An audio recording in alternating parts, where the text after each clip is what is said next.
What is going on, everybody?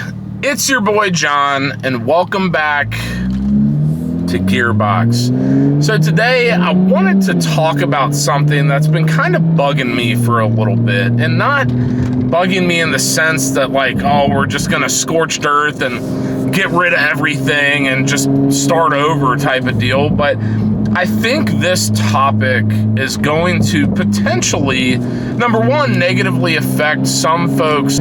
I guess you could call it perspective on Mark 5 ownership, but also, you know, something to be aware of as you are looking to purchase this vehicle. Now, I will preface the entire conversation by saying, you know, the Supra is not necessarily unique from this aspect, but it definitely falls into a category of some types of vehicles that, once again, should all be considered while researching the ownership possibilities and that type of stuff. So I guess what I'm trying to say here is, in my opinion, one of the potential biggest downfalls of Toyota Supra ownership is going to be on the maintenance side of things. Now, I'm sure at this point, at least some of you guys are screaming, well, John, no shit, it's a BMW, which it's not,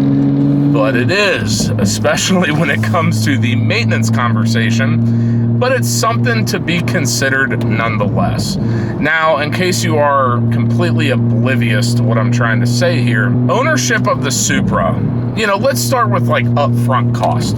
Ownership of the Supra is not terrible, in my opinion. You know, you get into the car for the low to mid 40s, let's call it, pretty reasonable, especially for the performance and, you know, the road status that you get being in this car. And it's honestly not bad to insure. You know, it's not a completely outrageous idea to say, yeah, I want to own a Toyota Supra and I can actually afford it. That's not a ridiculous statement to make. What will come and bite you in the ass, however, is when you go to do your routine maintenance. And that's what I want to talk about today. Of course, being a BMW, especially from the engine and, you know, drivetrain perspective, it's BMW. So let's talk about it like it's a BMW. First and foremost, German engineering. Okay, we all know that German cars and European cars in general tend to be more expensive to maintain and, you know, service, right? Their parts are from across the pond, you know, being here in the United States. They're sometimes more difficult to operate on, and of course that is a kind of meme across the car community throughout all types of European vehicles. But because of all of that, and especially nowadays with tariffs and just inflation in general, it's getting really expensive. A complete, you know, just standard like oil change or coolant flush or whatever can be, I guess the best way to explain it is surprisingly expensive for what it is. I'm not saying you're going in there and paying like Bugatti Veyron prices for an oil change of like $10,000. No, that's not the case, but compared to your standard domestic vehicle or what have you, it's more expensive.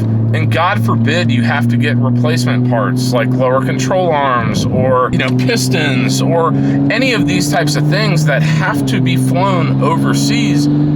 It's gonna add up rather quick. Now you then take that concept and go into the aftermarket world. It's the same type of thing, and I know I've talked about that topic specifically more than a handful of times.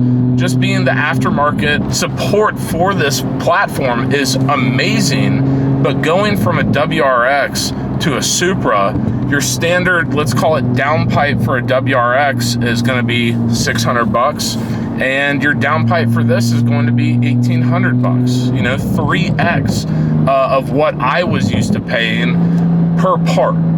And that's a tough pill to swallow. And it's definitely something to be considered when you say, I want to own this vehicle, but I also want to do this and this and this and this with it. It's going to add up.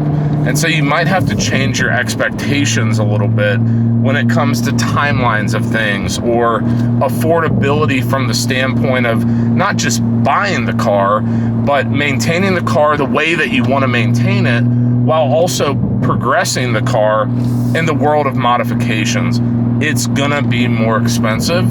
And to me, I personally feel like that can be a big turnoff to people purchasing this vehicle. I wouldn't say it's a deal breaker in my opinion, but if you're looking for a cheap, let's build it with $5,000 cash, go have an absolute blast with it, this is not the vehicle for you.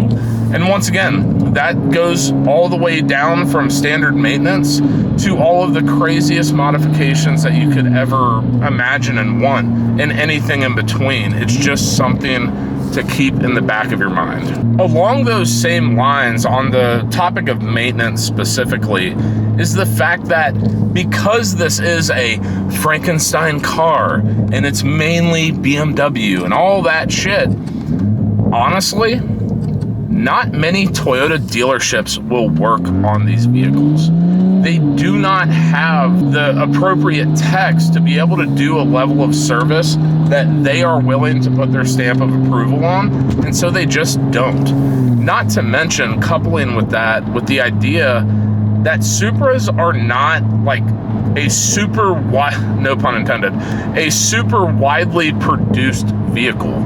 Like, the odds of a Toyota dealership here in Greenville, South Carolina, getting multiple Supras in for maintenance within, let's call it, the time span of a month or 3 months or 6 months is not very high at all. Then you start to think of the idea that, well, if you're like me, I don't take my stuff to dealerships because I don't trust them to work on my car, especially after I flashed my ECU. The last thing that I want to do is put it in the hands of a dealership to then plug in their stupid Toyota OBD2 scanner and brick my car because it's tuned. It doesn't need to be plugged into other than running codes, but because my metrics are not going to meet the Toyota metrics, they're going to try to get it back to standard, and that creates big problems for me. Now, on top of all of this, because Supras are not going into these dealerships, even the dealerships that are, let's call it, willing to work on them, the techs do not have, to my understanding, okay, I am not a tech, I don't know how to do all that shit, I've never been in that world, but to my understanding, from what I've been told, is you're almost betting your car to a degree having these dealerships work on them, because they collectively don't have the experience, and your random 18-year-old tech who just got out of technical school or whatever doesn't know the Supra like they do a Toyota Camry, right? They just don't see them enough. And so it's really hard to find not only affordable hourly wages, but I guess the other thing is finding hourly wages that are going to do the work and leave you satisfied when you leave that dealership or that shop in general. You know, really what I see a lot of my Supra buddies doing is going to a third-party kind of European car specialist type of shop to have their shit worked on. Or in my case, I take it to Thunder Bunny Racing, and, you know, they specialize in Supras. You almost have to go to those shops. It's not a want, it's a need. And unfortunately, those shops are going to charge higher premiums because they know that what they are doing is not a widely accessible product, so to speak, product or service that is offered. And so they know that they can charge those higher premiums.